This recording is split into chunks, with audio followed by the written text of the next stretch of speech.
Tia, Okay. one of the things I'm really curious about is well, first of all, tell us about Dynamic Learning, but how did you get into it? Just give us that genesis story, because I'm always fascinated about how businesses get going. I'm an entrepreneur. I love it.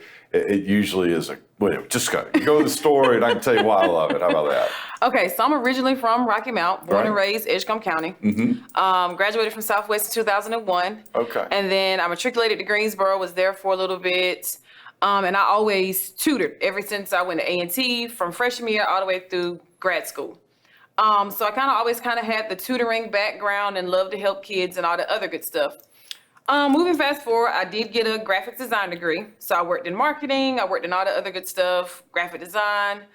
So then comes when I got laid off from a company. So I immediately started subbing.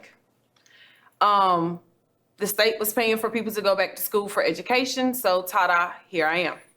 So I taught for 7 years in a public classroom, and then I knew I wanted to do something else. I just did not know what.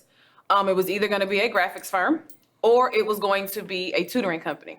Well, of course, I did my research, and I looked at the literacy rate in Nash and Edgecombe counties, and it was not what it needed to be. Realized you had plenty of market share there, market opportunity there. Correct. Yeah. So then I started it, and we were established and started in 2014. So I left the classroom in 2014, started Dynamic Learning, have moved, I think this is maybe my fourth move, all located downtown Rocky Mount. And now we are in the Station Square office complex, and we're constantly growing. That's awesome. So how many kids are you tutoring right now? And how have people been finding you? I mean, I guess those years in the public school system probably Right. helped. Yeah. Being a native helps, of course. But where do the students come from? Social media, definitely word of mouth. Okay. And then just being like a community face. And like you said, I'm originally from here, so people know about me, and then having that connection still with the school systems and the local organizations here, like Boys and Girls Club, Communities in Schools, all those different places. Right. And then just being a friendly face when people see me out in public. So how's that really work during COVID, right? So, I mean, we hear an awful lot of folks having to shelter in place. Yes. We're moving back into the schools, but then we're timid Right. about it, right? So we have all these pop-up cafes for internet, which is, all these different Right. technology issues that I keep hearing about. But yet somehow or another, we've managed to kind of keep it all together. So I'm grateful for you and others, and that are working on that. But how's that working? I mean, it's a completely different world. It is a very different world. It's kind of like the kids were in school 1 week in March, and then they get told that they're not going back on the 13th of March. And then we automatically came up with a hub. Where the word hub came from, we just threw it out there, and it just had a little ding to it, so we just kept it. There you go. Why not? It doesn't stand for anything. It's just, hey, we're hubbing together to help your kids navigate through X, Y, and Z, whatever that is. So what happened was when the kids got put out of school in March, well, not put out, but when they got removed from the school in March. So from March to May, it was kind of a quick makeshift. We're just going to do this to help the kids out. Then we jumped into summer camps for the summer. And then once we realized the kids were not going back to school face-to-face in the beginning of August, we were just like, oh, this is really going to be a hub. So then we started getting things in place and, figuring out how we was going to do this and adding additional spaces and, really putting the word out there. And so then that's how the hub came about. As far as the tutoring piece, we never stopped tutoring. We tutored year long, winter, summer, fall, whatever. And we just evolved and kept going. And especially now with the parents seeing that every child is not used to the virtual aspect. Right. You have a lot of parents now who are really reaching out. Like, hey, I don't know all about this teaching thing. My kid is completely lost and I'm about to pull my hair out. I need help. Right. So right. Now, I can say probably when I left the office today, we probably had 3 calls. And that was just from parents realizing this is not what I was set up for. I'm still trying to work a full-time job. I don't want my child to fall behind. I need help. Well, that's just it. So let's talk. So one of the things that I've been just really literally keeps me up at night. Right. We have a low graduation rate relative to what it should be. Correct. Right. We'll just put it that way. And then I remember me, I mean, I was a pretty good student, Right. but I sure didn't do any more homework than anybody told me I had to. Okay. I'm just gonna be honest with you. And if I were doing an independent study, we'll call it, at 11 or 12, and my buddies are out there playing kickball or football or baseball or whatever was going on, that's an easy decision, right? Correct. It is very easy. So how do you keeping kids engaged? But one of my big concern has been, do we slip? I mean, just generationally, a year or two, this has an impact on kids Yes. and their future. One of the biggest things you can do to change your opportunities is to create opportunity, and Correct. it starts with education. Correct. So what are you seeing? I know you're doing your part, and I know it's a little bit like chewing cotton. It just kind of gets bigger and bigger and Correct. bigger. But just let's talk about that. I mean, because that's a big part of the journey, and that's where we are as a community. And I think that's where people need to understand how to plug in, Yeah. how they can help. I mean, you're a player in that space, and you're helping folks. Correct. But there's a big need. There's a very big need. Yeah. As far as kids adapting to the change, it depends on the child. And it also depends on the parent and what their work schedule is like and what their abilities are. So certain kids need certain adaptiveness, if that makes sense. Sure. And to be honest with you, it can kind of change from day to day. You may have some kids that are grasping the virtual aspect completely fine. You may have a group of kids that, and then you might have a group of kids like, I'm over it. I'm tired of Zoom. I'm ready to see some face to face. So with that being said, it's kind of like you have to, I'm not gonna say pick your battles. It's kind of like you have to take each situation differently. Like there's a journey and a process with each situation. And don't get me wrong, you have some kids that are all three. Like, hey, I'm good today. Ugh, I'm over it. And you have some parents, oh, we're good today, and I'm over it. So it changes from day to day. And it's just kind of like you got to roll with the punches. But in all situations, you make the best of it. So saying you have a child that did not have a good day on the Zoom, you sit the child down. Well, we sit the child down and say, look, what are your positives that happened on the Zoom? Okay, so today was not a good day. Everybody does not have good days. Right. As adults, we don't have good days all the time. But moving forward, how can you make tomorrow better? What can you do so and so and so to move forward for tomorrow? Okay, so you didn't do too good on the test, or you may have missed part of the Zoom. What can you do, or how can we help you move forward? And the same conversation we have with the parents, because we know parents are either working, trying to make ends meet. Now they got to deal with this whole school situation, or both. Right. They're trying to deal with this school situation, not necessarily knowing, the different platforms. Then again, you have working parents, and the grandparents or the older parents are, helping the kids. And so we have those conversations with the parents as well, because we don't want to leave the parents hanging, because the ultimate goal is if we can help the child with us, then we got to turn around and be able to translate that and let the parent know, hey, this is what we did today. Maybe you can try this at home. Or, hey, we're thinking about trying this. How do you feel about this?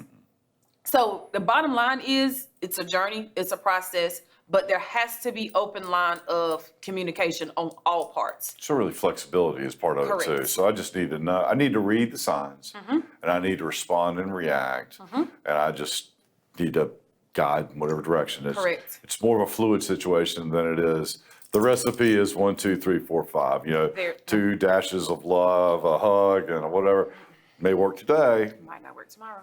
I mean, because let's be honest, this pandemic, the Right. quarantine has not only affected us as adults, it has affected the kids.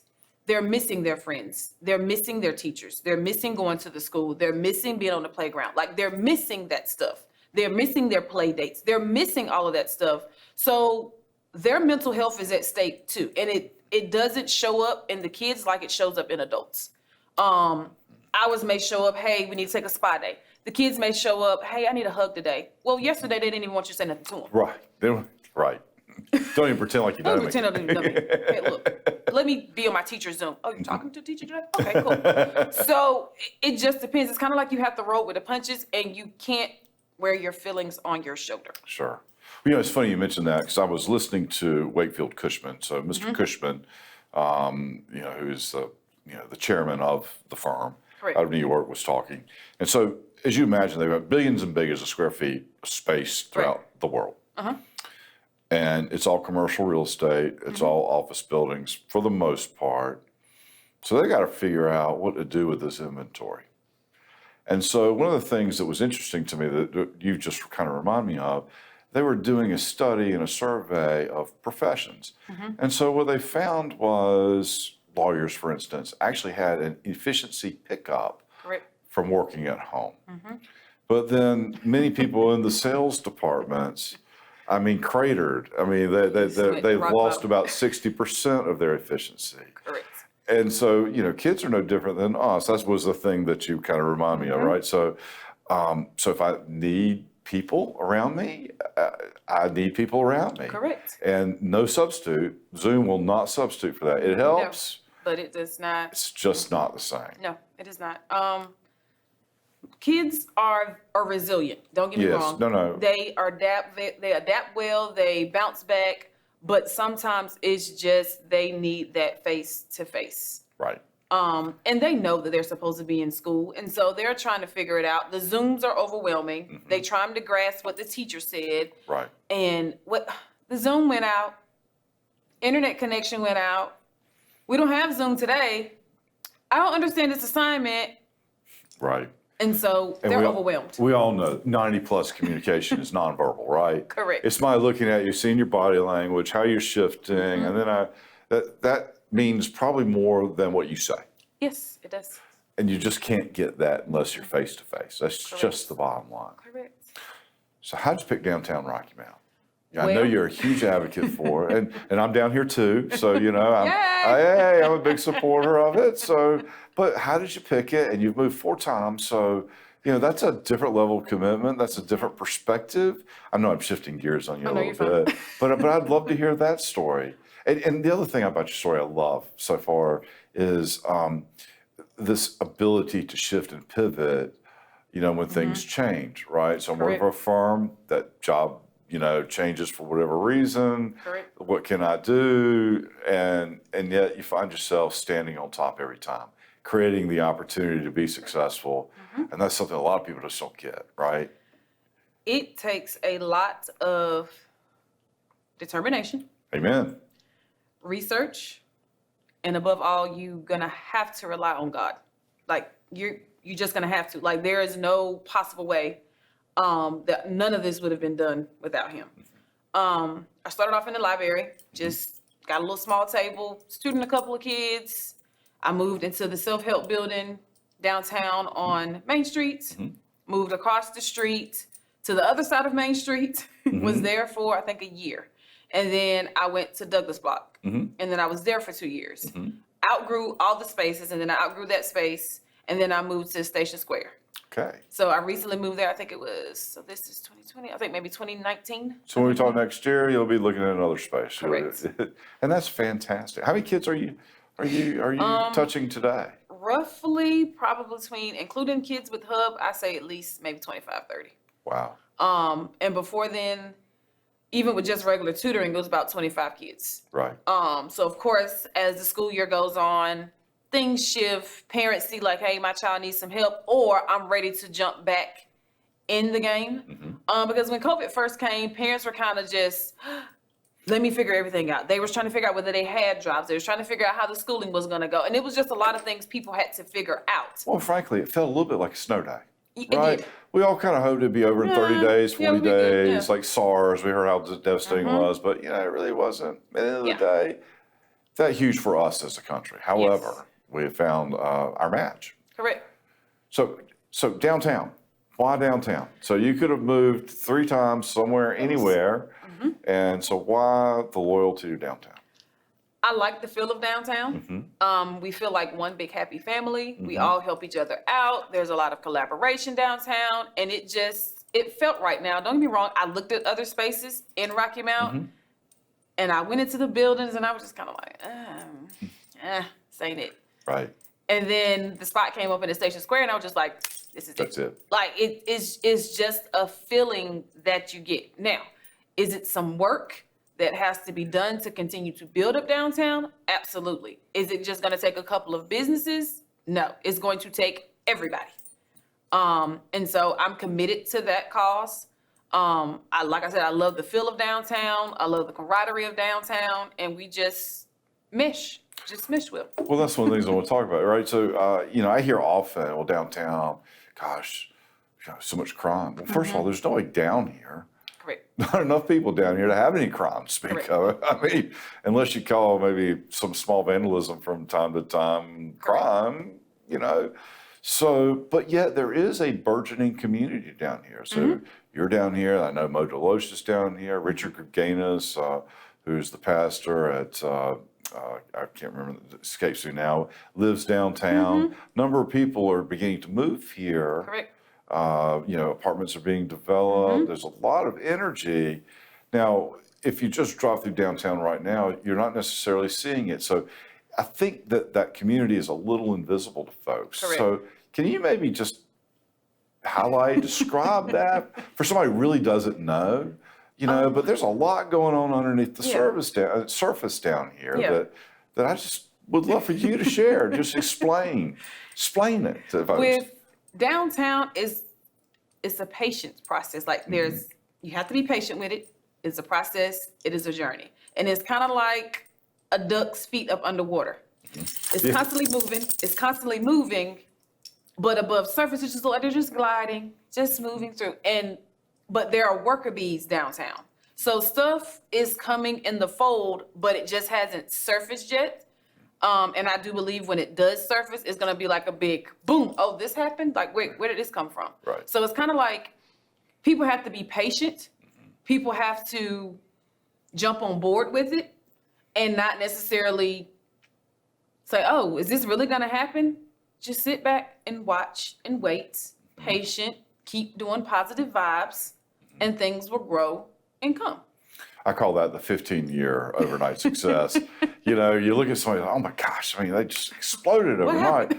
Well, but 15 years they were paddling underneath the surface of the water, and then eventually conditions were right and they were able to, launch. And so that's great. Yeah. So what have I not asked you that you feel like you ought to share with folks viewing this? Because this is your time, and I want to talk about dynamic learning. I want to give you a chance to talk a little bit more about that as you will. But what have I missed that is important? At this point of time, just in the case of us dealing with COVID and everything else that's going on, it's just that we need to be nice to each other. We need to care, and not just for that moment, but just in general. Right. There are people really out here hurting, and there are people who just are searching for just some concerns. You just have to be genuinely nice and have to genuinely care. Organizations are out here that does need the help, that does need the camaraderie, that does need the extra push. So if you have time to volunteer, if you have time to help, don't be afraid to call. Don't be afraid to say, hey, I have a couple of maybe 2 hours worth of time or 30 minutes worth of time. How can I help? Because it's going to take all of us to continue to build downtown, but it's also going to take all of us to continue to build Rocky Mount in general. Amen to that.